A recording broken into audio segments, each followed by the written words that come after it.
الحمد لله وكفى والصلاة والسلام على عباده الذين اصطفى خصوصا على أفضل وخاتم النبيين محمد الأمين وعلى آله وأصحابه أجمعين أما بعد قال تبارك وتعالى في سورة البقرة أعوذ بالله من الشيطان الرجيم بسم الله الرحمن الرحيم الف لام میم ذلك الكتاب لا ريب فيه هدى للمتقين وقال عز وجل في سورة الحديد هو الذي ينزل على عبده آيات بينات ليخرجكم من الظلمات إلى النور وإن الله بكم لرؤوف رحيم. وقال عز وجل في نفس السورة لقد أرسلنا رسلنا بالبينات وأنزلنا معهم الكتاب والميزان ليقوم الناس بالقسط.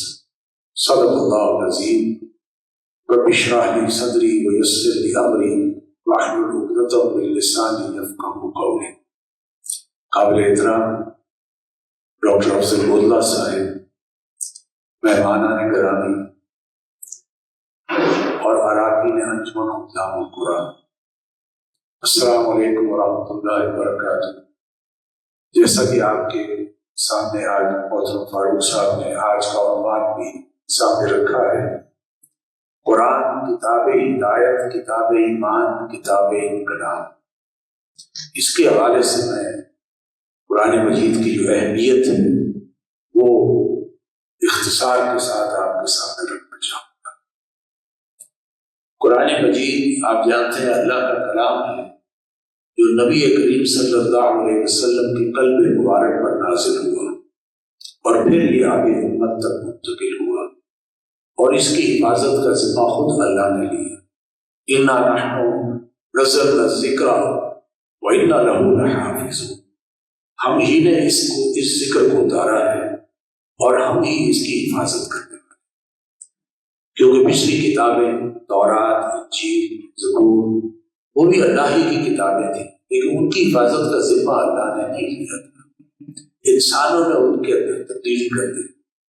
لہٰذا اس کتاب چونکہ اس کے بعد کوئی نہ کتاب آنی ہے، نہ کوئی رسول آنا ہے، نہ کوئی نبی آنا ہے، لہٰذا یہ قیامت تک یہ کتاب جو ہے اسی طرح جو ہے کتاب ہدایت کے طور پر قائم رہے گی۔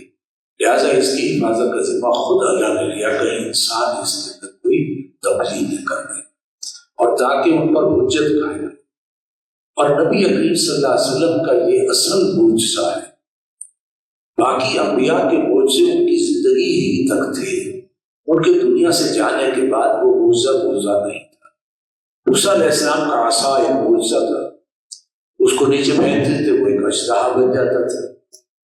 اسی طرح عیسیٰ علیہ السلام کے کچھ حصی معجزات اللہ نے ان کو عطا کیے تھے، گارے سے جو ہے وہ پرندے کی شکل بنا کر بھونک مارتے تھے اور وہ ایک اڑتا ہوا پرندہ بن جاتا تھا۔ اس طرح کے بہت سے حصی معجزات ان کو اللہ نے عطا کیے، مگر ان کی دنیا کے جانے کے بعد پھر وہ کوئی چیز، وہ لکڑی موجود تھی، عصا موجود تھا، لیکن اس سے کوئی معجزہ صادر نہیں۔ حضور کا اصل معجزہ قرآن مجید ہے جو تا قیام قیامت رہنے والا ہے، اور جس کی بنیاد پر امت کے اندر ایمان، ہدایت اور تبدیلی یہ سارا اسی کی بنیاد پر ہے۔ لہٰذا اس کی اہمیت کو ذرا واضح کرنا ہے، اور یہی میرا مقصد ہے کہ آپ تک اس کتاب کی اہمیت کو واضح کیا جائے۔ دیکھیے قرآن مجید ایک سمندر کی مانند ہے کہ جس میں اندر حکمت اور دانائی کے موتی جیسے سمندر میں ہوتے ہیں، اور یہ موتی جو ہوتے ہیں یہ سطح کے اوپر نہیں ہوتا بلکہ اس کی گہرائی میں ہوتے ہیں، اور ان موتیوں کو نکالنے کے لیے آپ کو لازماً اس سمندر کے اندر غوطہ زنی کرنی ہوتی ہے، اور سمندر کی جو گہرائی ہوتی ہے وہ اتھاہ ہوتی ہے، تب اس کو کہ بہت سی ایسی جگہ جہاں ناپا بھی نہیں جا سکتا، انسان نیچے تک جا نہیں سکتا، پریشر اتنا ہو جاتا ہے کہ جو بھی وہ جس چیز کے ذریعے سے وہ جاتا ہے وہ پھٹ جاتی ہے، پریشر اتنا ہوتا ہے۔ تو قرآن مجید بھی اس طرح ایک سمندر ہے، اس کے اندر حکمت اور دانائی کے موتی ہیں، اس میں غوطہ زنی کرنی پڑے گی، غور و فکر کرنا پڑے گا، تب جا کر اس کے موتی جو ہے نکال کر دنیا کے سامنے پیش کیے جائے۔ ہمارے اسلاف نے ساری زندگی یہی کام کیا۔ امام غزالی ہوں، امام زمخشری ہوں، امام رازی ہوں، ابن تیمیہ ہوں، یہ حضرات وہ ہیں کہ جنہوں نے قرآن میں ہوتے یعنی قرآن میں غور و فکر کر کے اور دانائی کے موتی دنیا کے سامنے جو ہے وہ پیش کیے۔ تیرے زمین میں جب تک نہ ہو رسول کتاب گرا کشا ہے، نہ رازی نہ صاحب کشا۔ تو حقیقت یہ ہے کہ اقبال نے بھی کہا ہے کہ وہ قرآن میں ہوتا زخم ہے مرد مسلمان، اللہ کرے تجھ کو عطا جدت کردار۔ مطلب قرآن کے اندر غور و فکر کرو، اس میں سے جو چیز نکلے گی اور اس کو اپناؤ گے تو ایک نیا کردار وجود میں آئے۔ تو اس کی اہمیت ہے، اور اقبال نے ہی اسی قرآن کے حوالے سے فارسی کے اشعار ہیں، بڑے خوبصورت اشعار۔ آپ کتاب زندہ قرآن حق حکمت لا یزال است قدیم۔ یہ جو کتاب ہے قرآن ہے، حکمت والی کتاب ہے، یہ ایک زندہ کتاب ہے، اور حکمت لا یزال است قدیم، اس کی جو حکمت ہے دانائی ہے، اس کی اندر جو وزڈم ہے وہ ہمیشہ سے قدیم ہے، اور یہ کہ ان کو صرف ڈسکور کرنے کی ضرورت ہے کہ انسان اس کو ڈسکور کرے۔ تو عام کتاب زندہ قرآن حکیم حکمت لا یزال است قدیم، حرف پورا غیر ہے، تبدیل ہے، آیا شرمندہ تعبیر ہے۔ اس کا ایک ایک حرف جو ہے نا اس میں کوئی شک نہیں۔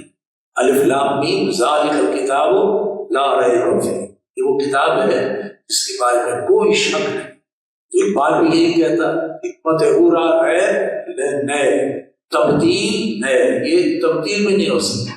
آیا شرمندہ تعبیر ہے، یعنی یہ کہ اس کی آیات کی کوئی غلط تعبیر بھی نہیں ہو سکتی۔ کوئی کرے گا تو کچھ عرصے کے بعد وہ غلط تعبیر مٹ جائے گی اور حقیقی تعبیر سامنے۔ نو انسان پیام آخری حامل رحمت للعالمین، نو انسانی تک یہ آخری پیغام ہے جو اللہ نے بھیجا ہے، اور اس کو لانے والے ہیں، پہنچانے والے ہیں رحمت للعالمین محمد رسول اللہ صلی اللہ علیہ وسلم۔ یہ قرآن مجید کا ابتدائی تعارف میں نے آپ کے سامنے رکھا ہے۔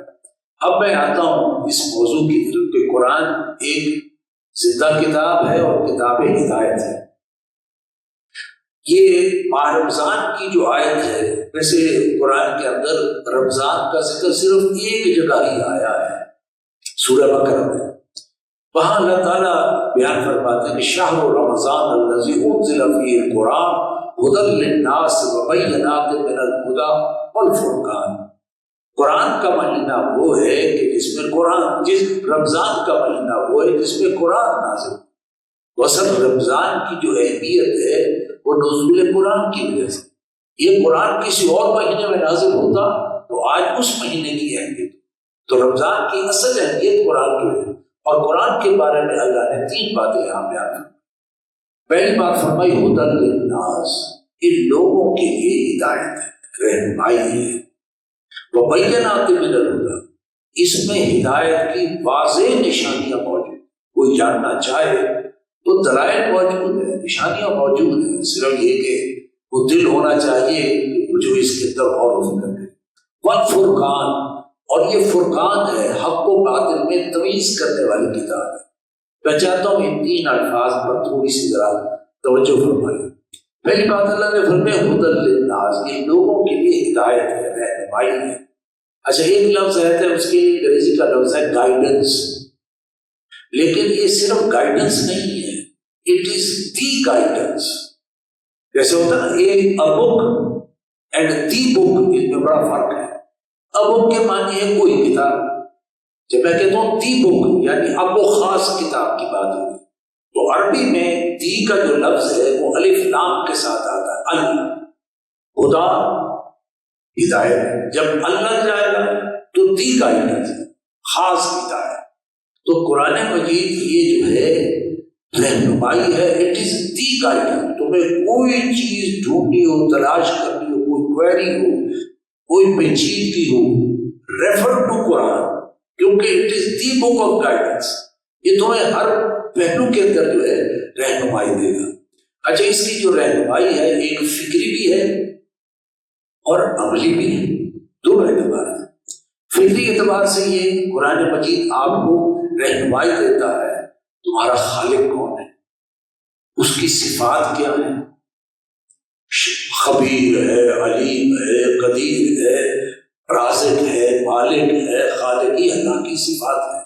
تو صرف خالق کا تعارف نہیں کرتا کہ بس ایک اللہ ہے، ایک ہستی ہے، بلکہ اس کے 99 جو نام ہیں وہ اس کی صفاتی نام ہے، کہ تمہیں معلوم ہو جائے کہ اللہ جس کو ہم مانتے ہیں اس کی کیریکٹرسٹکس کیا، اس کے اوصاف کیا۔ لہذا خالق کون ہے، صفات کیا ہے، اور تمہارا مقصد تخلیق کیا ہے۔ انسان دنیا میں آتا ہے، بڑا ہوتا ہے، کھاتا ہے، پیتا ہے، علم حاصل کرتا ہے، کوئی جاب یا کوئی کام یا تعلیم حاصل کر کے، شادی کر کے، بچے پیدا کیے، بچوں کی نگہداشت کی اور دنیا سے چلا گیا۔ معلوم ہونا چاہیے ہم کیوں آئے ہیں، اللہ نے کیوں بنایا ہے، مقصد تخلیق کیا ہے۔ اس کو اللہ تعالیٰ نے قرآن میں واضح دیا ہے کہ ایسے نہیں ہے، یہ کوئی کھیل نہیں ہے، معاذ اللہ، کہ اللہ تعالیٰ معاذ اللہ کو کھیل تو نہیں کھیل رہا۔ قرآن میں آتا ہے ربنا ما خلقت ھذا باطلا، اے رب ہمارے یہ سب کچھ بیکار پیدا نہیں کیا، اٹ از اے پرپسفل کریشن، مقصد تخلیق ہے، اس کا ایک نتیجہ نکلنے والا ہے۔ Don't make it so easy to yourself کہ جی بڑا کوئی نہیں، گزر جائے گا، آگے بھی بخشے جائیں گے، نہیں، یہ بڑی سنجیدہ تک اس میں ایک نتیجہ نکلنے والا ہے۔ وَمَنْ يَعْمَلْ مِثْقَالَ ذَرَّةٍ خَيْرًا يَرَهُ وَمَنْ يَعْمَلْ مِثْقَالَ ذَرَّةٍ شَرًّا يَرَهُ، ذرے کے ہم وزن بھی کوئی نیکی کماؤ گے دیکھو گے اپنی آنکھ سے، اور ذرے کے ہم وزن بھی کوئی شر کماؤ گے دیکھو گے اپنی آنکھ سے، جب نکلے گا۔ لہٰذا یہ مقصد تخلیق ہے۔ تیسرا چوتھا یہ کہ عظمت انسان کو اللہ نے لقد خلقنا الانسان فی احسن تقویم، اللہ نے انسان کو بڑی اعلیٰ ساخت پر پیدا کیا۔ تو اس کی عظمت کس چیز میں ہے؟ کیا اس کے حیوانی وجود میں؟ یہ حیوانی وجود تو اس کے اندر خواہشات ہیں، تمنائیں ہیں، آرزویں ہیں، ہزاروں خواہشیں ایسی کہ ہر خواہش میں دم نکلے، بہت نکلے میرے ارمان، لیکن پھر بھی کم نکلے۔ تو کیا یہ حیوانی وجود ہے، کیا اس کی وجہ سے انسان کی عظمت ہے؟ نہیں، اس کی عظمت کا راز اور ہے۔ قرآن مجید میں آتا ہے کہ جب انسان کی نو پلک میں نے سواری اور پھونکا اس میں اپنی روح، تو فرشتوں سے کہا اب اس کے سامنے سجدہ ہو جاؤ، سجدہ ریز۔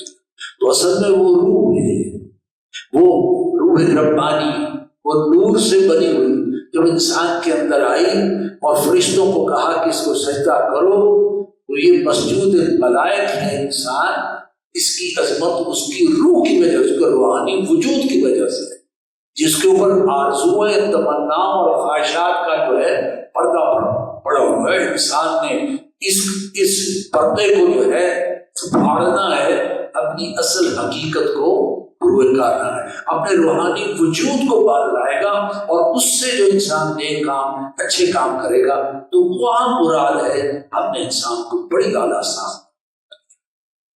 تو یہ چیزیں فکری رہنمائی اللہ دیتا ہے۔ اسی طرح حقیقی کامیابی کیا ہے؟ ہم یہ سمجھتے ہیں کہ اصل کامیابی یہ ہے کہ جس نے ڈگری حاصل کر لی کامیاب ہے، جس کو جاب اچھا مل گیا کامیاب ہے، جس کا کاروبار اچھا بن گیا کامیاب ہے۔ تو ہمارے کامیابی کے پیمانے اور ہیں۔ قرآن کامیابی کا معنی کیا دیتا ہے؟ قرآن مجید کامیابی کا پیمانے دیتا ہے، وَمَنْ زُحْزِحَ عَنِ النَّارِ وَأُدْخِلَ الْجَنَّةَ فَقَدْ فَازَ، جو شخص آگ سے بچا لیا گیا اور جنت میں چلا گیا اصل کامیاب ہو۔ یہاں کامیابی کا پیمانہ ہی ڈفرنٹ بتا دیا تھا۔ یہ فکری رہنمائی ہے۔ دنیا میں بھی ہار جیت ہوتی رہتی ہے، کسی کو کوئی پاس ہو گیا، کوئی فیل ہو گیا، کوئی کاروبار چل گیا، کسی کا کاروبار بیٹھ گیا، تو دنیا میں بھی ہار جیت ہوتی رہتی ہے، لیکن اللہ نے فرمایا نہ یہاں کی ہار ہے، نہ یہاں کی جیت ہے، اصل ہار اس کی جو اس دن ہار گیا، اصل جیت اس کی جو اس دن جیت گیا۔ ذالک یوم التغابن، وہ ہے ہار اور جیت۔ کانسیپٹ ہی بدل دیا، پرسیپشن ہی بدل دیا، کامیابی کا تصور ہی بدل دیا۔ تو فکری رہنمائی ہے۔ اسی طرح اللہ تعالیٰ نے ماورائی حقائق یعنی وہ حقیقتیں جو ہماری عقل سے خیال سے ماورا ہیں، جیسے اللہ کی ذات ہے، فرشتے ہیں جن کو نہ دیکھا جا سکتا ہے، نہ سونگا جا سکتا ہے، نہ چکھا جا سکتا ہے، نہ سنا جا سکتا ہے، نہ عقل اس کو پرسیو کر سکتی ہے، فرشتے ہیں، جنات ہے، روح ہے، وحی ہے، جنت ہے، دوزخ ہے، عالم برزخ ہے، قبر ہے، آخرت ہے، یہ ساری چیزیں ان کے بارے میں قرآن کہتا ہے الذین یؤمنون بالغیب، وہ لوگ کہ جو غیب پر ایمان، جس کو دیکھا نہیں جا سکتا، اصل حقیقت وہ ہے، ریالٹی وہ ہے کہ جو نظر نہیں آتی، جو غیب میں ہے۔ اللہ کی ذات غیب میں ہے، اور اسی طرح فرشتے غیب میں ہیں، روحیں غیب میں ہیں، تو لہذا اصل حقائق وہ ہے۔ تو قرآن فکری رہنمائی ہے، پرسیپشن کو بدل دیتا ہے، سوچ کو بدل دیتا ہے، نقطۂ نظر کو بدل دیتا ہے، اور پھر عملی رہنمائی دیتا ہے۔ عملی رہنمائی کیا ہے؟ اس میں بھی دو پہلو ہیں، ایک انسان کا انفرادی عمل ہے، ایک انسان کا اجتماعی عمل ہے۔ انفرادی عمل میں آپ کے عقائد ہیں، قرآن اس کے بارے میں بتاتا ہے کہ اللہ تمہارا ایک ہے، کہو کہ اللہ ایک ہے، اس کی نہ کوئی بیوی ہے، نہ اولاد ہے، نہ والدین، وہ اکیلا ہے، پرسیپشن۔ تو ایک تو انفرادی عقائد ہے، پھر عبادات، نماز، روزہ، حج، زکوٰۃ، پھر رسومات ہیں، بچہ پیدا ہوتا ہے کوئی رسم ہے، اسی طرح جب کوئی شادی ہوگی تو کوئی رسم ہوگی، جب فوت ہو جائے گا کوئی نہ کوئی رسم ہوگی، کوئی غمی کی، کوئی خوشی کی۔ اخلاق ہیں جس کے اندر صبر ہے، شکر ہے، ہمدردی ہے، عدل ہے، حیا ہے، یہ انفرادی معاملات کے بارے میں بھی قرآن رہنمائی ہے۔ البتہ ہمارا جو تصور ہے وہ یہی ہے کہ شاید دین صرف انفرادی معاملات تک ہے، نہیں، بلکہ دین میں زیادہ اہمیت اجتماعی معاملات ہے، سیاسی نظام، معاشی نظام، معاشرتی نظام، جنگ اور امن کا نظام، حقوق اللہ، حقوق العباد، والدین کے حقوق ہے، بیوی کے حقوق ہیں، اولاد کے حقوق ہیں، ہمسائے کے حقوق ہیں، عورت کے حقوق ہیں، مرد کے حقوق ہیں، شوہر کے حقوق ہیں، بیوی کے حقوق ہیں، کسان کے حقوق ہیں، محنت کش کے حقوق ہیں، رشتہ داروں کے حقوق ہے، ہمسائے کے حقوق ہے، مسافر کے حقوق ہے۔ یعنی قرآن حقوق کے بارے میں غیر مسلم کے بھی حقوق ہیں، تو قرآن کے بارے میں بھی رہنمائی دیتا ہے۔ اور اسی طریقے سے قرآن مجید انسان کی جو زندگی ہے، چاہے وہ قبائلی زندگی ہے، شہری زندگی ہے، یا کوئی ایک یونیورسل عالمی نظام ہے، ان سب کے بارے میں رہنمائی۔ زندگی کا کوئی گوشہ ایسا نہیں جس کو قرآن چھوڑ دے، جس کو ٹچ کر کے انسان کو اللہ رہنمائی دیتا ہے۔ تو اللہ نے فرمایا ہدی للناس، تم نے اس کو ثواب کی کتاب بنا دی، پڑھ لو ثواب لے لو، کوئی فوت ہو جائے تو قرآن پڑھ کر اس کو ثواب ملے، حصول ثواب اور ایصال۔ ہم نے اس کو ثواب کی کتاب اور برکت کی کتاب ہے، اس پہ کوئی شک نہیں کہ ثواب ملتا ہے، میں اس کا ایک ممکن نہیں۔ جب حدیث موجود ہے، جب ایک حرف پڑھو گے تو 10 نیکیاں ملیں گی، جب حضور نے فرمایا ثواب تو ملے گا۔ لیکن قرآن اصلاً صرف ثواب کے لیے نہیں آیا، قرآن ہدایت کی کتاب، رہنمائی کی کتاب، گائیڈنس ہے، بلکہ دی گائیڈنس ہے۔ لہذا آگے اللہ نے فرمایا وَبَيِّنَاتٍ مِّنَ الْهُدَىٰ، اس میں ہدایت کی واضح نشانی ہے۔ صرف یہ کہ انسان کا رجوع ہو، عقل ہو، شعور ہو اور فکر کرے، ہدایت کی واضح نشانی اس کے اندر موجود ہے۔ ایک تو نظام کائنات ہے، اسی کو دیکھو، یہ اللہ کی نشانی ہے، سورج ہے، چاند ہے، ستارے ہیں، آسمان ہے، بارشیں ہیں، بخارات اٹھ رہے ہیں، ستارے جگمگا رہے ہیں، چاند ہے وہ اپنا سرکل پورا کر رہا ہے، 14 دن میں پورا ہوتا ہے، پھر 14 دن میں آہستہ آہستہ کم ہو جاتا ہے۔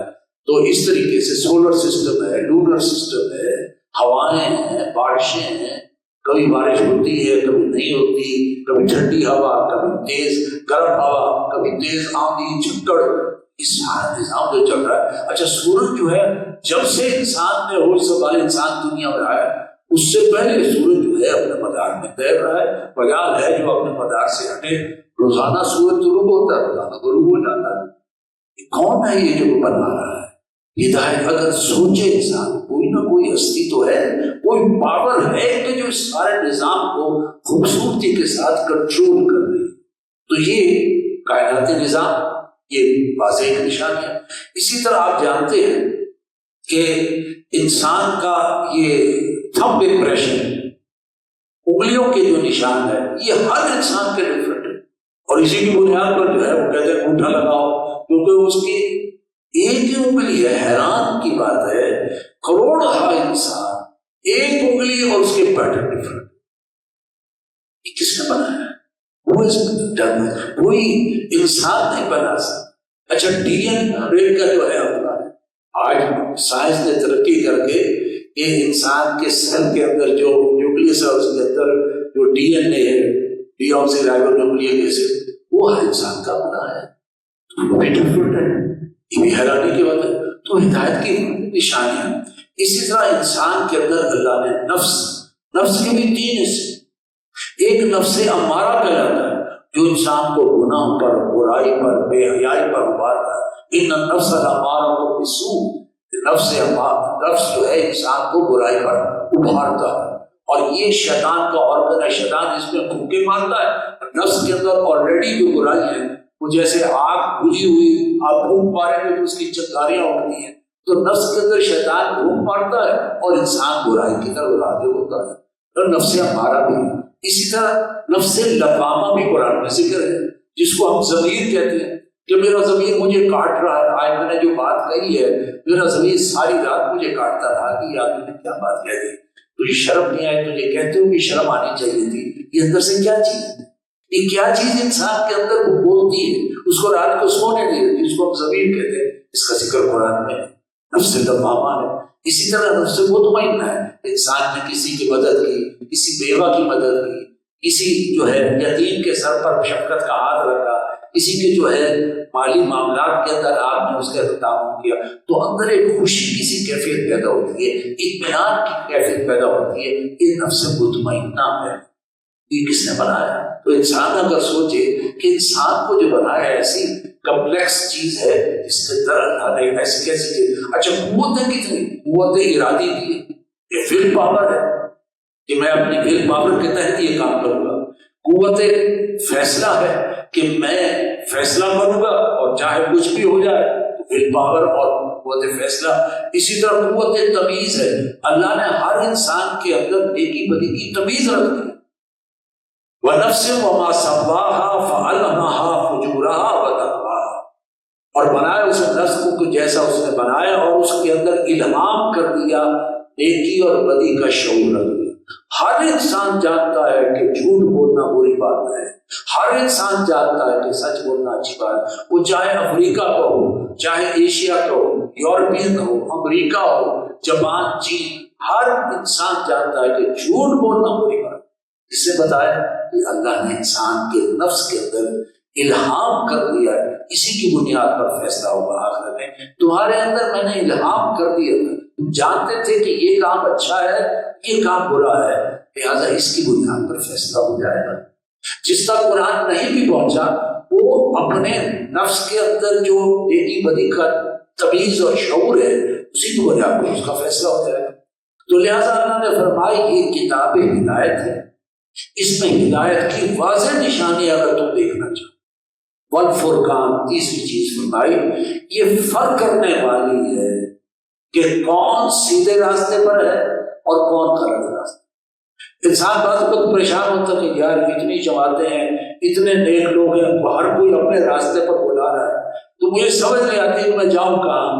تو قرآن کہتا ہے میں فرقان ہوں۔ قرآن ہے بیسک چیز جو آپ کو فرق کر دے گا، یہ ہے سیدھا راستہ، یہ ہے صراط مستقیم، اور جو اس سے ہٹے گا وہ ہے غلط راستہ۔ تو یہ فرق کرنے والی، تمیز کرنے والی کتاب ہے۔ اس لیے اللہ تعالیٰ نے حضور سے فرمایا صلی اللہ علیہ وسلم، سورہ زخرف کے اندر آتا ہے فَاسْتَمْسِكْ بِالَّذِي أُوحِيَ إِلَيْكَ، اے نبی جو چیز وحی کی جا رہی ہے آپ کی طرف، اس کو مضبوطی سے تھامیے۔ استمسک یستمسک، یعنی مضبوطی سے اس کو تھامیے۔ انک علی صراط مستقیم، آپ ہیں سیدھے راستے۔ گویا یہ کتاب جو ہے نا، یہ اللہ کا کلام ہے، اور یہ ہم کو سیدھے راستے صراط مستقیم پر لے جائے گا۔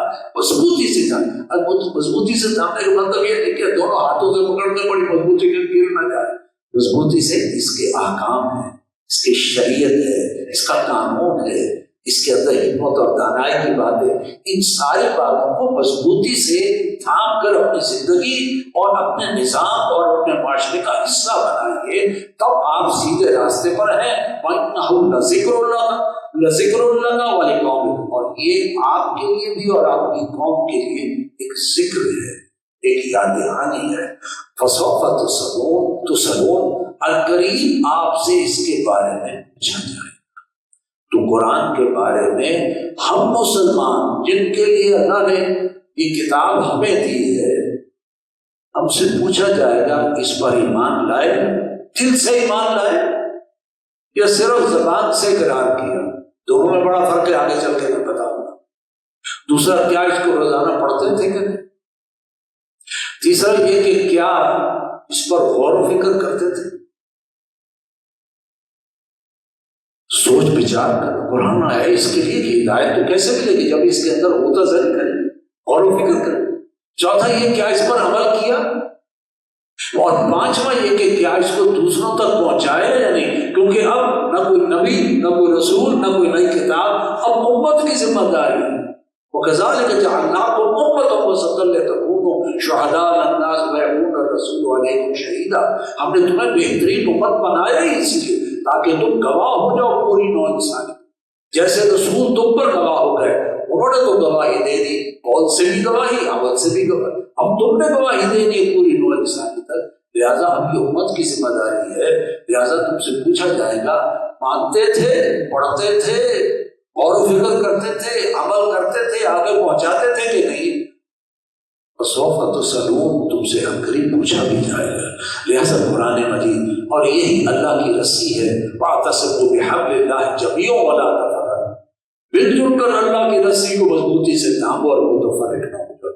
یعنی آج اگر ہم متفرق ہیں اس لیے کہ ہم نے قرآن کو اللہ کی رسی، قرآن سے اگر ہم سب چمٹ جائیں تو تفرقہ نہیں رہے گا، کیونکہ یہ اللہ کی رسی ہے۔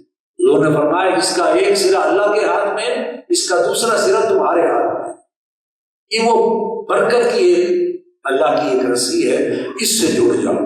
لہذا قرآن کتاب ہدایت ہے، اصلاً یہ ہماری رہنمائی کے لیے زندگی گزارنی کیسے، گھر میں کیسے رہنا ہے، اپنی معاش کی جدوجہد میں کیسے رہنا ہے، عدلیہ میں کیسے رہنا ہے، پارلیمنٹ میں کیسے رہنا ہے، انتظامی امور کو کیسے کرنا ہے، تعلیمی درسگاہوں میں کیسے رہنا ہے۔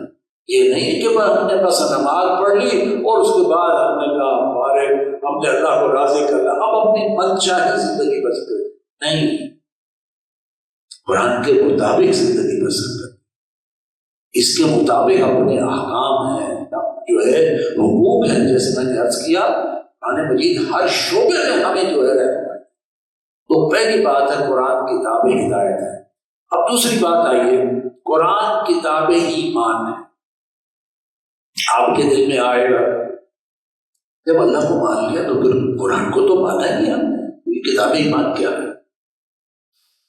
اس کو آج سمجھیے، اس نقطے کو دیکھیے۔ ایمان کے دو درجے، دو لیولز ہیں، ان کو جاننا بہت ضروری ہے۔ ایک ہے قانونی ایمان، ایک ہے حقیقی ایمان، یہ دو علیحدہ چیزیں۔ قانونی ایمان کیا ہے؟ آپ نے جب کلمہ پڑھا، گواہی دی، تو قانوناً آپ مسلمان، غیر مسلم ہے، اسلام لے آیا تو ان کو کیا پڑھنا ہے؟ کلمہ پڑھو، اشہد ان لا الہ الا اللہ واشہد ان محمدا عبدہ ورسولہ۔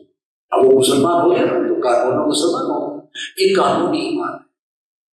لیکن قانونی ایمان کا عمل سے تعلق نہیں، یہ بات بہت نکتہ غور سے سنیں۔ قانونی ایمان کا عمل سے تعلق نہیں۔ کتنے مسلمان ہیں، کروڑ ہیں، اور آپ روزانہ اخبار میں پڑھتے ہیں قتل، ڈکیتی، چوری، بدکاری، دھوکہ، فریب، سب کچھ ہو رہا ہے، شراب۔ مسلمان ہے، کیا کر رہا ہے؟ کیونکہ اس قانونی ایمان کا عمل سے تعلق، یہ صرف آپ کو پہچان دینے کے لیے کہ بھائی یہ مسلمان، اور اس میں آپ کو کچھ یعنی کچھ فائدے بھی دیتا ہے. اس کا نام چونکہ اب مسلمان ہے، اس کا نام عبداللہ، عبد الرحمان، عبد المالک، عبد الوہاب، نام مسلمانوں جیسا. اسی طرح اس کی نکاح کا وقت آئے گا تو مسلمانوں کے طریقے سے اس کا نکاح ہوگا. ہندو اپنے طور پر وہ پھیرے کرتے ہیں، آگ کے گرد پھیرے ڈالتے ہیں، تو مسلمانوں کرتے ہیں کہ ایک نکاح پڑھا جائے گا، اس کے سامنے جو ہے ایجاب اور قبول کا معاملہ ہوگا. اس طرح فوت ہو جائے گا تو وہ اس کی نماز جنازہ پڑھ دیں گے. چاہے جیسا مسلمان تھا لیکن چونکہ مسلمان ہے لہٰذا فوت ہو گئے، نماز جنازہ بھی دعائیں ہوگی، مغفرت اس کی. یہ قانونی ایمان کے فائدے ہیں جو انسان کو ملتے ہیں. اس کا عمل سے تعلق نہیں. جس ایمان کا عمل سے تعلق ہے وہ حقیقی بصیرت والا ہے، شعوری ایمان. اس کو سمجھیے، میں نے کہاں سے آپ کو بات بتائی، یہ ہمارا ایمان مجمل کے جو الفاظ ہیں اس کے اندر یہ ساری بات موجود ہے. آمنت باللہ کما ہوا باسمائہ وصفاتہ وقبلت جمیع احکامہ اقرار باللسان وتصدیق بالقلب. یہ دو میں سے آمنت باللہ، میں ایمان لایا اللہ پر اور میں نے اس کے تمام جملہ احکام کو قبول کیے، زبان سے اقرار کیا اور دل سے اس کی تصدیق کی. یہ ایمان کے دو لیول آ گئے، دل سے تصدیق، زبان سے اقرار. یہ زبان سے اقرار یہ قانونی اصل چیز ہے. دل سے تصدیق، جتنی تصدیق زیادہ گہری ہوگی، جتنا ایمان یقین گہرا ہوگا، جتنا گہرا ہوتا جائے گا عمل بکھرتا چلا. آپ کو یقین ہے کہ آگ جلاتی ہے، یقین ہے نا، تو عمل کیا ہے؟ آپ اپنا ہاتھ اس میں نہیں ڈالیں. بچہ قریب آ رہا، بیٹا یہاں، اور ساکٹ ہے، بجلی کا ساکٹ لگا ہوا ہے، بچہ انگلی ڈال رہا ہے، آپ کو پتا ہے اس کے حد تک شوق لگ سکتا ہے، فوراً بچے کو آپ نہیں بیٹا یہاں نہیں. ہم کو یقین ہے ڈیتھ ہو سکتی ہے، لہٰذا عمل کیا؟ فوراً کھینچ لیا اس کو. تو عمل کا تعلق حقیقی ایمان سے. اچھا، اس حقیقی ایمان کو قرآن نے اللہ تعالیٰ نے کہاں بیان فرمایا؟ یا ایھا الذین آمنوا، یا ایھا الذین آمنوا کی اصطلاح بار بار آتی ہے. سورہ حجرات میں اللہ نے اس موضوع کو کھول دیا، فرمایا. اور یہ وہ وقت تھا کہ جب مکہ فتح ہو گیا، اور جب مکہ فتح ہو گیا تو قریش نے دیکھا کہ بھائی اب تو مکہ فتح ہو گیا، اب تو بڑے بڑے سردار ختم ہو گئے، نظام ٹوٹ گیا، 360 بت حضور نے باہر نکال کر توڑ دیے. اس کی چھت پر حضرت بلال رضی اللہ تعالیٰ نے آذان دے دی، نظام کا ختم بدل گیا. لہٰذا انہوں نے دیکھا there's no use fighting anymore، لہٰذا وہ اسلام میں داخل ہوئے، اور اسلام میں داخل ہوئے اور کہا کہ جی ہم بھی مومن ہیں، ہم بھی ایمان لے آتے. اس پر اللہ نے آیت اتاری. اب یہ ہے جو اصل بات سمجھیں.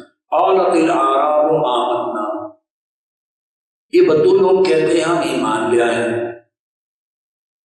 قل لم تؤمنوا، اے نبی سے کہ ہم تو ایمان نہیں لائے، ولکن قولوا اسلمنا.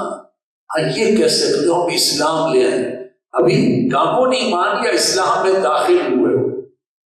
ولما يدخل الايمان في قلوبكم، اب ایمان تمہارے دلوں میں داخل نہیں. اصل بیان ہے دلوں میں داخل ہو جائے. ایک یقین کی کیفیت. ایک بار کہتے ہیں یقین پیدا کر ناداں، یقین سے ہاتھ آتی ہے وہ درویشی کی جس کے سامنے جھکتی ہے فخری. غلامی میں ناکام آتی ہے شمشیریں نہ تدبیر، جو ہو ذوق یقین پیدا ہٹ جاتی ہے. یقین محکم عمل پہ ہم محبت فاتح عالم جہاد زندگانی میں یہ ہے مردوں کی شمشیر. تو یقین محکم، یہ پختہ ایمان، یہ یقین والا ایمان، یہ بصیرت والا ایمان، یہ قلب والا ایمان، یہ ہے اصل ایمان. اس کی ساری محنت ہے. یہ ایمان آ جائے گا تو عمل خود بخود اس کے تابع ہو جائے گا. قانونی ایمان کا عمل سے تعلق نہیں. امام ابو حنیفہ کا قول ہے الایمان قول لا یزید ولا ینقص. ایمان قول کا نام ہے، گھٹتا ہے نہ بڑھتا ہے. یعنی کون سا ایمان؟ وہ ایمان کی بات کر رہے ہیں، قانونی ایمان کی بات کر رہے ہیں. جبکہ امام بخاری کیا فرماتے ہیں؟ الایمان قول وعمل یزید وینقص. ایمان قول اور عمل کا نام ہے، بڑھتا بھی ہے گھٹتا ہے. وہ کون سے بات کی بات کر رہے ہیں؟ تصدیق کو بالکل کی بات کریں. تو یہ دو ایمان ہیں. تو اصل ایمان جو ہے قرآن کتاب ایمان ہے، یہ دل والے ایمان کو جنریٹ کرتا ہے، پروڈیوس کرتا ہے. اصل ایمان یہاں سے دیکھیں، ایمان کا حصول دو جگہوں سے ہوتا ہے. ایک ہے نیک لوگوں کی صحبت. صحابہ کرام کا معمول یہ تھا کہ وہ صبح میں فجر کی نماز کے بعد حضور کے ارد گرد بیٹھ جاتے، حضور کی صحبت کو جو ہے بڑے سکون سے سنتے تھے. اور حضور گویا یوں سمجھیے جیسے ایمان کی پٹی ہوتی ہے، اور اس سے جو ہے ایمان جو ہے ان کے دلوں کے اندر پیوست ہوتا تھا، ان کے اندر یقین پڑتا تھا، ادب اور احترام کرتے تھے، اور باہر جا کر کے وہ باعمل بن جاتے تھے. تو صحبت سے، لیکن یہ صحبت والا ایمان بہت قیمتی ہے، بہت قیمتی ہے، لیکن ہے یہ بلائنڈ ایمان. ایک یقین ہے، اس میں ابھی انٹلیکچوئل ٹچ نہیں ہے. جیسے میں آپ کو واقعہ سناؤں، غزوہ بدر کے موقع پر دونوں فوجیں آمنے سامنے، ایک شخص آتا ہے بکریاں چلا رہا ہے، وہ دیکھتا ہے دو فوجیں آمنے سامنے، حضور کے پاس مسلمان کے پاس بھائی یہ کیا معاملہ ہے؟ زکاتی کافر ہیں، مسلمان ہیں، اللہ پر یقین رکھتے ہیں، محمد رسول اللہ صلی اللہ علیہ وسلم ہمارے رسول ہیں، ہمارا یقین ہے، اور مرنے کے بعد جنت ہے. باقی اگر میں مسلمان ہو جاؤں تو مرنے کے بعد جنت ہوگی؟ کہا کہ بالکل انشاءاللہ. تو اس نے کلمہ پڑھا اور کھجوریں کھا رہا تھا. کہا یہ کھجور کھاتے ہوئے اس نے باقی کھجوریں پھینک دی اور کہا کہ باقی کھجوریں میں جنت میں ہی کھائیں گے. جنگ کی لڑتا ہوا شہید ہو گیا جنت. لیکن یہ ایمان ایک بڑا مضبوط ایمان تھا، لیکن اس میں انٹلیکچوئل ٹچ نہیں تھی. اسے نہیں معلوم تھا کہ اس کے مسائل کیا ہیں، قرآن کے مسائل کیا، وہ تو نہیں جانتا تھا. حکمت اور دانائی کی باتیں جیسے حضرت علی رضی اللہ تعالیٰ فرما رہے ہیں، عمر فاروق فرما رہے ہیں، اور ابو بکر صدیق فرما رہے ہیں، دانائی، حکمت اور احکام اور اس کی حکمت، وہ چیزیں تو وہ نہیں جانتا تھا. وہ ایک بلائنڈ فیل تھا، بڑا قیمتی تھا، جنت میں لے جانے والا ہے. But it لیکڈ the intellect. جو پوائنٹ ہے نا، وہ قرآن جو ہے وہ انسان کو انٹلیکچوئل ڈائمینشن والا ایمان یقین دیتا ہے. With an intellectual dimension, who are you, where are you standing, who is your creator, اس کے ایٹریبیوٹس کیا ہیں، کس مقصد کے لیے آئے ہو، کرنا کیا ہے، حق و باطل کی کشمکش کیسے کرنی ہے، حق کا ساتھ کیسے دیں گے، اخلاق کیسے، والدین کا ادب، احترام، بیوی کے حقوق، مرد کے حقوق، کسان کے حقوق. یہ انٹلیکچوئل ڈائمینشن جو ہے نا وہ قرآن دیتا ہے. تو وہ جنس نہیں ایمان جسے دریائے دکان فلسفہ سے ڈھونڈے سے ملے گی آکے کو، یہ قرآن کے سوا. ایمان دکان سے نہیں ملتا، کسی فلسفی کے ہاں نہیں ملتا، قرآن کے اندر ایمان ملتا ہے. لہذا یہ قرآن، اچھا یہ ایمان وجود میں کیسے آتا ہے؟ میں نے تو ابھی تک یہ بات بتائی کہ ایمان کے دو لیول ہیں، ایک قانونی ایمان، ایک حقیقی ایمان. اور حقیقی ایمان کا اصل سورس جو ہے ود این انٹلیکچوئل ڈائمینشن وہ قرآن ہے. لیکن وجود میں کیسے آتا ہے؟ بڑی امپورٹنٹ بات ہے. جو حضرات سائنس سے واقف ہیں وہ جانتے ہیں کہ ہمارا جو پانی ہے نا، اگر پانی میں سے الیکٹرک کرنٹ گزار دیا جائے تو یہ دو گیسز بن جاتے ہیں، ایک ہائیڈروجن ایک آکسیجن. اور یہ ہائیڈروجن اور آکسیجن کے ملاپ سے پانی. اسی طرح کائنات میں اللہ تعالیٰ بارش برساتا ہے اور ایک زرخیز زمین ہوتی ہے. تو یہ دو چیزیں بڑی امپورٹنٹ ہیں. اگر بارش ہوگی اور زمین بھی زرخیز ہوگی تو بارش پڑنے سے زمین کی زرخیزی کی وجہ سے بیج نکھرے گا اور دو پتیاں نمودار ہوں گی اور بالآخر وہ ایک تناور درخت بن جائے. تو دو کمپوننٹس کے مجموعے سے ایک ریالٹی، ایک نتیجہ نکلتا. اقبال کہتا ہے موسم اچھا، پانی وافر، مٹی بھی زرخیز، پھر بھی جس نے کھیت نہ سینچا وہ کیسا دہقاں. تو پانی بھی میسر ہو، زمین بھی زرخیز ہو، اور پھر بھی کسان محنت لگے تو پھر وہ کیسا دہقاں. تو میں نے یہ مثال اس لیے دی کہ ایمان جو وجود میں آتا ہے وہ بھی دو کمپوننٹس کے مجموعے سے وجود میں آتا ہے. ایک کمپوننٹ ہے انسان کی فطرت جو انسان کے اندر ہے۔ دیکھیے ہر انسان جو ہے وہ ایک بہترین فطرت پر پیدا ہوا ہے۔ حضور کی حدیث ہے کل مولود یولد علی الفطرہ، ہر پیدا ہونے والا بچہ فطرت پر پیدا ہوتا ہے۔ آپ کہتے ہیں یار یہ تو بچہ معصوم ہے، بڑا فطرت صالح ہے، اور او یمجسانہ او ینصرہ، یہ بعد میں اس کے والدین اس کو مجوسی بنا دیتے ہیں، یہودی بنا دیتے ہیں، عیسائی بنا دیتے ہیں، بچہ فطرت پر پیدا ہوتا ہے۔ تو فطرت جو ہے انسان، ہر انسان لے کر آتا ہے۔ انسان کوشش کرے کہ میری فطرت اس کے اوپر معاشرے کے برے اثرات نہ پڑیں۔ اگر برے اثرات پڑیں گے تو فطرت بس ہو جائے۔ اگر انسان اپنی فطرت کو پاکیزہ رکھے، اب اس کے اندر ایک گریسپنگ پاور ہے، اب اس کے اوپر جب اس فطرت کے اوپر وحی کا نزول ہوتا ہے تو یہ نور فطرت ہے، یہ نور وحی ہے۔ نور وحی جب نور فطرت سے ملتی ہے تو نور ایمان موجود ہے۔ یہ ایسے ہے جیسے الیکٹرک کرنٹ ہے۔ الیکٹرک کرنٹ میں آپ جانتے ہیں ایک پازیٹیو کرنٹ ہوتا ہے، ایک نیگیٹو، دو تاریں ہوتی ہیں، ایک کالی ہوتی ہے، ایک سرخ ہوتی ہے، ایک نیگیٹو ہوتی ہے، ایک پازیٹیو۔ جب دونوں ملاتے ہیں تو اسپارک پروڈیوس ہوتا ہے۔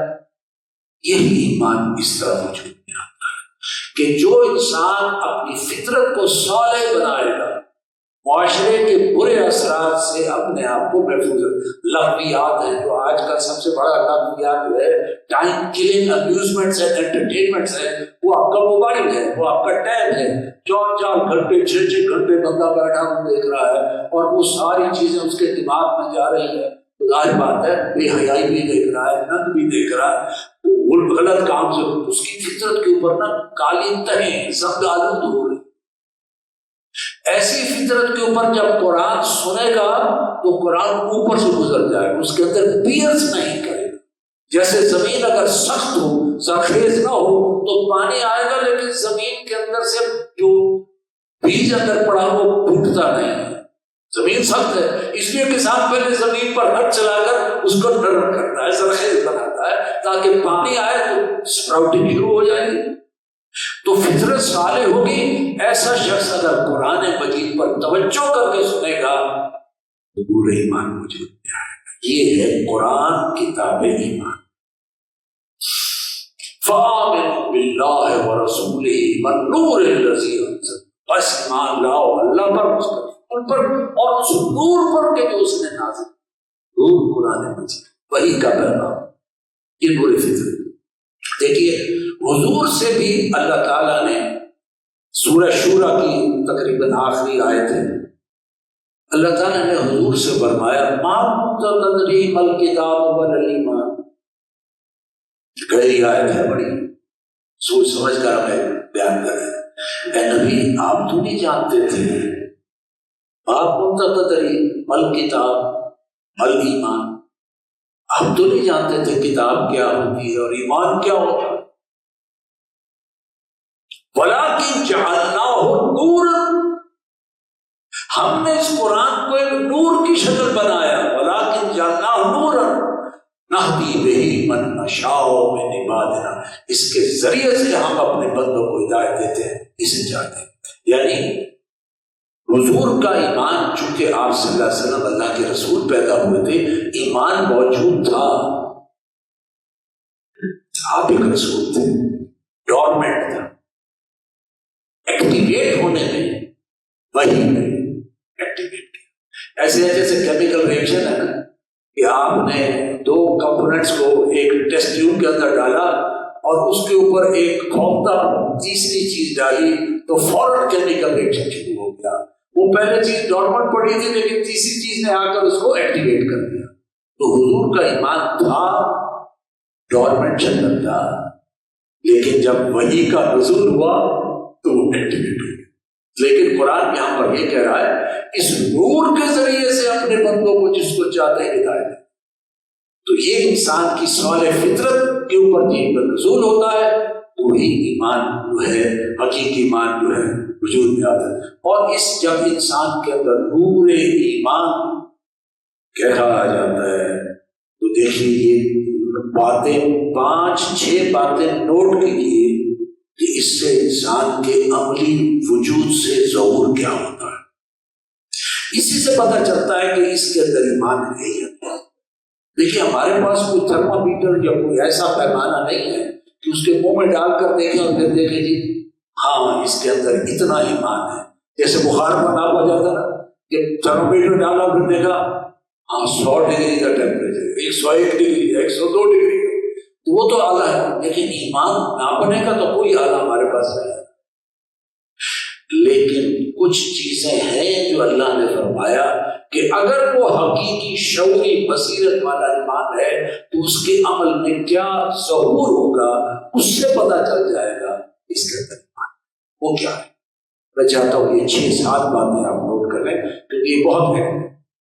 نمبر 1، اللہ کی پہچان اور اللہ کی معرفت اور اللہ کی محبت۔ والذین آمنوا اشد حبا للہ، اہل ایمان تو وہ ہیں جو اللہ سے شدید ترین محبت کرتے۔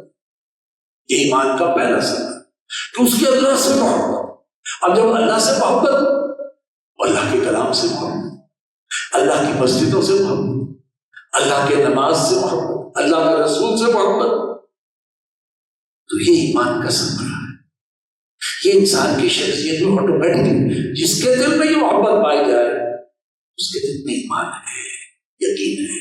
نمبر 2، اطاعت، وہ اللہ کے احکام کے مطابق چلتا ہے، نماز ہے، روزہ ہے، حج ہے، زکوٰۃ ہے، حلال حرام کی تمیز ہے، گناہ اور بھلائی، اچھی خیر، شر اور خیر میں تمیز کرنے والا جو شخص یہ کر رہا ہے ایمان ہے تو کر رہا ہے۔ قانونی ایمان کا تو عمل سے تعلق نہیں، حقیقی ایمان کی بات ہو رہی ہے۔ وہ اندر یقین ہے تبھی تو اسے احساس ہے کہ مجھے مرنا ہے، اللہ کے سامنے پیش ہونا ہے، جواب دہی کرنی ہے، لہٰذا مجھے اللہ کا کہنا ماننا ہے، اطاعت کرنی ہے اور اس کے احکام کے مطابق زندگی بسر کرنی ہے، تو اطاعت۔ نمبر 3، مشکلات، تکالیف، پریشانیاں، بیماری ہر انسان کے ساتھ لگی، ان بیماریوں کے نتیجے جس کے دل میں ایمان ہے صبر، اللہ کی رضا۔ ما اصاب من مصیبت الا باذن، نہیں آتی کوئی مصیبت مگر اللہ کے حکم سے۔ تو میرے اللہ کے حکم سے آ رہے ہیں تو اللہ مجھے آزما رہا ہے۔ اگر اللہ کا حکم نہ ہوتا تو آج مجھے تکلیف آ نہیں سکتی۔ اس کا مطلب اللہ نے اجازت دی ہے کہ آج اس کو آزماؤ، یہ آزمائش اللہ کی طرف سے آئی ہے، لہٰذا سر تسلیم خم ہے جو مزاج یاد میں آئے، میں صبر کروں گا، اللہ میرا امتحان لے رہا ہے، میں صبر کروں گا، اور اگر نعمت مل جائے الحمدللہ، آپ میں سے باہر نہیں ہو جاؤں گا، شکر ہے تیری ہر نعمت، صبح شام اٹھتے بیٹھتے اللہ کا شکر الحمدللہ۔ تو مومن کی تیسری چیز اس کی زندگی میں صبر اور شکر۔ چوتھی چیز یہ ہے اس کا آخرت پر یقین زیادہ ہے اور دنیا کے معاملات اس کے نتیجے اس کے نزدیک آخرت کے مقابلے میں ایج کر رہا ہے محنت۔ یہ نہیں کہا اللہ نے کہ تو محنت نہ کرو، آخر انسان کے ساتھ بیٹھ لگا ہوا ہے، بھی بچے ہیں، کچھ نہ کچھ تو کام کرنا ہے، کمانا ہے، لیکن توجہ زیادہ، فوکس دنیا اس کے مقابلے میں ہے۔ جیسے حضور نے فرمایا دنیا کی نعمتیں اللہ کے نزدیک مچھر کے مرے ہوئے پر سے بھی بہتر۔ مچھر کا پر کیا ہے تو صحیح نا، مچھر کا پر باہر ہوتا تو ہے لیکن اس کی اہمیت نہیں ہے۔ تو دنیا کے معاملات اس کے نزدیک آخرت کی نعمتوں کے مقابلے میں ہیج ہے۔ حضور نے فرمایا دنیا کی نعمتوں پر تم اتنا محنت کرتے ہو کہ ہمیں حاصل ہو جائے اور تمہیں پتہ نہیں ہے جنت کی جو نعمتیں ہیں۔ فرمایا ایسے ہے اپنی انگلی کو سمندر میں ڈالو اور پھر نکالو اور دیکھو تمہاری انگلی کے ساتھ کتنا پانی لگا ہے۔ جتنا پانی تمہاری انگلی سے لگا ہے نا یہ دنیا کی نعمتیں، اور جتنا پانی سمندر میں ہے وہ آخرت کی نعمت۔ There is no comparison whatsoever، کوئی موازنہ ہی نہیں۔ اور دنیا کی نعمتوں کے حضور کے لیے ہم جھوٹ، دھوکہ، فریب اور ہر اعتبار سے کوئی مل جائے مجھے ایک دفعہ، جنت کی نعمتیں وہ سمندر کی طرح ہے، اس کے لیے انسان اس کو بلایا بیٹھے۔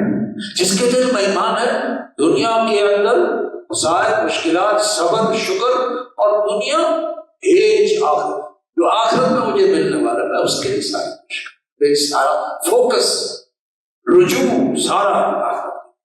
پھر زندگی ہر انسان کو بڑی دکھتی ہے، لیکن جس کے دل میں ایمان پیدا ہو جاتا ہے وہ زندگی کو اپنے ہاتھ پر سجا کر اللہ کے حق راستے کے کاٹنے کے لیے، اپنی جان دینے کے لیے. صحابہ کرام نے پرواہ نہیں کی کہ اگر شہادت ملتی، بلکہ شہادت کے لیے آگے بڑھ بڑھ کر کہ ہم نے تو ہے اگر شہادت کا رتبہ پایا تو ہم شہید تو زندہ ہے، ہمیشہ ہمیشہ کی ہمیں تو وہ چاہیے. یہ کانسیپٹ جو بدلتا کیسے ہے؟ ایمان، یہ یقین کہ آخرت جنت نعمتیں باقی، لہذا دنیا ہیج اور زندگی پیچھے، موت کو گلے لگایا. صحابہ نے غزوہ یرموک کے موقع پر حضرت خالد بن ولید کے پاس 4,000 اور سامنے رومیوں کے پاس 1,00,000. لوگ کمپیریزن 4,00,000 4,000 اور 1,00,000، لیکن انہوں نے پرواہ نہیں کہا ہم تو اللہ کے لیے آئے ہیں، لڑا دے ممول خوشاباز. یہ یقین پیدا ہوتا ہے ایمان سے، ایمان پیدا ہوتا ہے قرآن سے. لہذا دعا بھی ہے کہ حضور نبی صلی اللہ علیہ وسلم قرآن مجید کے حوالے سے آپ نے فرمایا انزل القرآن ربیع قلبی ونور صدری وجلاء حزنی وذہاب ہمی وغمی یا رب العالمین. اے اللہ اس قرآن کو میرے دل کی بہار بنا دے، اے اللہ اس قرآن کو میرے سینے کا نور بنا دے، اے اللہ اس قرآن کے ذریعے میرے سارے غم اور تفکرات کو دور کر دے. قرآن کے ذریعے ایمان، یہ یقین. تو قرآن مجید جو ہے کتاب ایمان ہے. ایک آیت سنا کے اپنی آخری بات کی طرف آتا ہے. وَالَّذِي يُنَزِّلُ عَلَىٰ عَبْدِهِ آيَاتٍ بَيِّنَاتٍ لِيُخْرِجَكُم مِّنَ الظُّلُمَاتِ إِلَى النُّورِ. وہی اللہ جو اتارتا ہے اپنے بندے پر یہ آیات بینات، یہ روشن آیات، تاکہ وہ نکالے نو انسانی کو اندھیروں سے نور ایمان، روشن. تو اندھیرے تو بہت ہیں، کفر، شرک، الحاد، مادہ پرستی، کتنے مختلف جو ہے گمراہ کن فلسفے، یہ سب اندھیرے. اور ظلمات کا سیغہ جمع کا سیغہ، یعنی اندھیرے بہت ہیں لیکن نور واحد ہے، یعنی روشنی ایک ہی ہے. ایمان نور، ایمان کا نور وہ ایک ہی ہے. اللہ نے اپنی آیات اپنے بندے پر اتاری تاکہ نو انسانی کو اندھیروں سے نکالے اور انہیں نور ایمان کی طرف لے جائے. وَإِنَّ اللَّهَ بِكُمْ لَرَءُوفٌ رَحِيمٌ. اور اللہ تمہارے حق میں بڑا مہربان اور شفقت اور رحم کرے. تو بہرحال یہ ہے قرآن کتاب ہدایت ہے، قرآن کتاب ایمان. آخری بات کی طرف قرآن کتاب انقلاب نہیں ہے.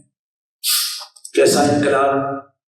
دیکھیے نبی اکرم صلی اللہ علیہ وسلم جب دنیا میں تشریف لائے تو عرب کی جو حالت ہے، آپ اگر سیرت کی کتابیں کھولیں اس کے اندر کفر اور شرک اور بت پرستی اور ظلم اور جبر اور غلامی، قتل و غارت، ڈکیتی، بچیوں کو زندہ درگور کرنا، عورت کی بے حرمتی کرنا، اپنی سوتیلی ماں سے نکاح کر لینا، اور جاہلانہ رسومات تھی، شراب نوشی تھی، یہ ساری، اور عدل و انصاف نام کی کوئی چیز تھی نہیں، مساوات، برابری، یہ چیزیں بالکل اس کے مفہوم کا وہاں پر کوئی کانسیپٹ ہی نہیں تھا.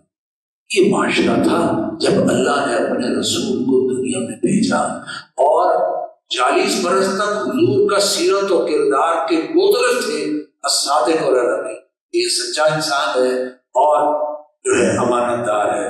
لیکن جب آپ صلی اللہ علیہ وسلم پر وحی اتری غار حرا میں، تو اقبال کہتا ہے افلاک سے آتا ہے نالوں کا جواب آخر، اٹھتے ہیں حجاب آخر، کرتے ہیں خطاب آخر. حضور کے ذہن میں یہ پیچیدگیاں تھی کہ یہ دنیا میں ظلم کیوں ہے، یہ معاشرہ ابتری اور زوال کا شکار کیوں، یہ بیچارے لوگ غلام ہیں، مارا پیٹا جاتا ہے، اور جابر جو ہے، ظالم جو ہے، وہ اس کے پاس سارے وسائل ہیں اور وہ عیش کرتا ہے. یہ کون ہے پیدا کرنے والا؟ کیوں ہے یہ ظلم؟ یہ کیوں ہے غربت؟ یہ کیوں ہے یہ سارا؟ یہ غور و فکر تھا جو حضور غار حرا میں بیٹھ کر کرتے. What is the way out? What is the salvation? نجات کہاں ہے؟ کون کر رہا ہے؟ یہ مرنے کے بعد انسان کہاں جا رہا ہے؟ کیا پھر بھی کوئی جہان ہے؟ یہ مسائل تھے جو آپ سمجھیں کہ جب اللہ نے دروازہ کھٹکھٹایا اقرأ بسم ربک الذی خلق، پڑھو اپنے رب کے نام سے۔ تو اقبال کہتے ہیں افلاک سے آتا ہے نالوں کا جواب آخر، اٹھتے ہیں حجاب آخر، کرتے ہیں خطاب آخر۔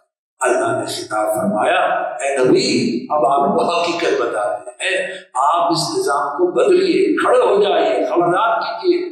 یا ایھا المدثر قم فانذر وربک فکبر، اے لحاف میں لیٹنے والے کھڑے ہو جائیں، لوگوں کو غور کیجیے، خبردار کیجیے، آخرت میں ایک دن آنے والا ہے، سب کا حساب ہوگا، اور اپنے رب کی کبریائی کا اعلان کیجیے کہ رب ہے تمہارا، اس کی کبریا، وہ سب سے بڑا ہے اور وہ چاہتا ہے اس کی بڑائی کا نظام وربک فکبر، اس کی کبریائی کا اعلان اور نفاذ کیا۔ پہلے دن سے حضور کو اللہ نے فرما دیا کہ آپ نے یہ کام کرنا ہے۔ ورتل القرآن ترتیلا، شروع میں کہہ دیا، اور راتوں کو اٹھیے اور قرآن کو ٹھہر ٹھہر کر، کیونکہ آپ کو سامنے باطل کو چیلنج کرنا ہے، اور اس چیلنج کرنے میں بڑی مشقت آئے گی، بڑی تکلیف آئے گی، بڑی پریشانی آئے گی، وہ ڈٹ جائیں گے آپ کے خلاف۔ یہ قرآن رات کو جب آپ پڑھیں گے نا، آپ کا ایمان مضبوط ہوگا، آپ کے اندر سیلف کانفیڈنس آئے گا، آپ کھڑے ہو جائیں گے استقامت کے ساتھ، آپ ان کے سامنے حق بات کر سکیں گے۔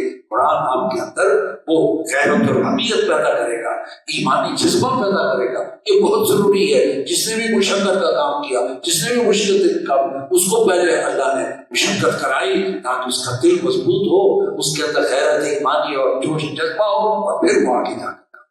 لہٰذا ورتل القرآن ترتیلا، قرآن کو پڑھیے ٹھہر ٹھہر کر۔ اور قرآن مجید جہاں معاشرے میں ہلچل مچا، جو حضور جب نیچے اترے ہلچل مچ گئی، وہ جو حالی کہتا ہے ادھر کر ہرا سے سوئے قوم آیا اور ایک نسخہ کیمیا ساتھ لایا، وہ بجلی کا کڑکا تھا کہ سودے ہادی، اور ان کی زمین جس نے ساری ہلا دی، اور ان کے اندر بھونچال آ گیا۔ یہ کیا کلام ہو رہا ہے بھائی کہ مرنے کے بعد بھی زندگی ہے؟ الحاق والحاق وما ادراک ما الحاق القاریہ القاریہ وما ادراک ما القاریہ۔ یہ کیا باتیں ہو رہی ہیں؟ ہلچل مچ گئی۔ نبی اکرم صلی اللہ علیہ وسلم نے قرآن کے ذریعے سے ہلچل مچا دی، اور اللہ نے آپ سے فرمایا آپ ان لوگوں کے عقائد کو بدلیں، نظریات کو بدلیں، حق بات سامنے کریں، اللہ کی پہچان کرائیں، اللہ کی محبت کا بتائیں، اللہ کی اطاعت، اللہ کی فرمانبرداری۔ آپ اس کے رسول ہیں، آپ سیدھی راہ پر ہیں۔ یہ کلام ہم نے آپ پر اتارا ہے، یہ کلام جو ہے ایمان پیدا کرتا ہے، یہ رہنمائی پیدا کرتا ہے، آپ اس کو آگے بڑھیں۔ تو حضور صلی اللہ علیہ وسلم کی ساری زندگی اسی محنت میں، اسی جدوجہد میں، اور پھر آگے اللہ نے فرمایا آپ نے صرف ان کو عقائد اور ایمان اور عبادات اور رسومات صرف نہیں بتانی، اخلاق نہیں، بلکہ آپ نے اللہ کا نظام قائم کیا۔ اگر آپ سیرت کا مطالعہ کریں تو حقیقی بات یہ ہے، نبی اکرم صلی اللہ علیہ وسلم کا کائنات کا سب سے بڑا احسان اور سیرت کا اہم ترین نقطہ یہ ہے کہ آپ نے واقعتاً عدل و انصاف کا نظام قائم کر دیا، جو سب سے مشکل ترین کام۔ ورنہ ایمان لانے والے تو آہستہ آہستہ ایمان لا ہی رہے تھے، نمازیں بھی پڑھ رہے تھے، روزے بھی رکھ رہے تھے، سارا کچھ تھا، لیکن نظام جو باطل نظام تھا، بت پرستی کا نظام تھا، اس نظام کی جگہ ایک عادلانہ منصفانہ نظام قائم کرنا تو بہت ایسے شیر کے منہ سے دیوارہ نکالنے والی بات تھی، بڑا مشکل ترین کام تھا۔ لیکن اللہ نے حضور سے فرمایا حکم کا اختیار صرف اللہ، ولا یشرک فی حکمہ احدا، اللہ تعالیٰ اپنے حکم میں کسی کو شریک نہیں کرتا۔ میرا حکم ہے اس دھرتی، رب کی دھرتی پر رب کا نظام ہونا چاہیے۔ لہذا اللہ نے فرمایا لقد انزلنا رسلنا بالبینات وانزلنا معهم الکتاب والمیزان لیقوم الناس بالقسط۔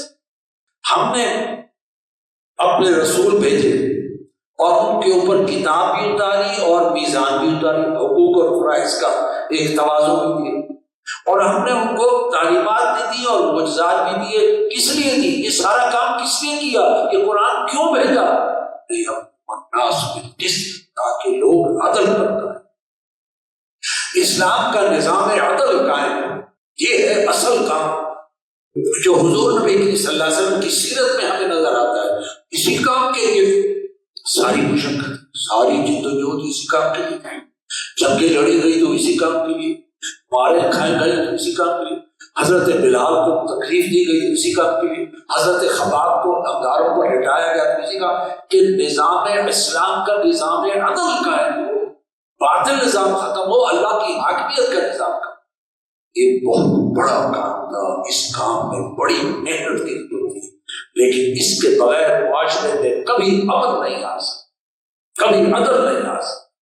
وہ معاشرہ گلا سڑا ہوا ہے، وہ ظلم کا معاشرہ ہوگا اور جبر کا معاشرہ، اور بلکہ طبقاتی تقسیم کا معاشرہ ہو جائے گا۔ جیسے ایک طرف ابو جہل اور بڑے بڑے سردار، سارے وسائل ان کے پاس، طاقت ان کے پاس، قوت ان کا، جیسے فرعون ہے، فرعون کے پاس ساری قوت، طاقت، وسائل، اور جو بیچارے جو غریب تھے، عوام تھے، وہ 2 وقت کی روٹی کے لیے 12 گھنٹے کام کرتے،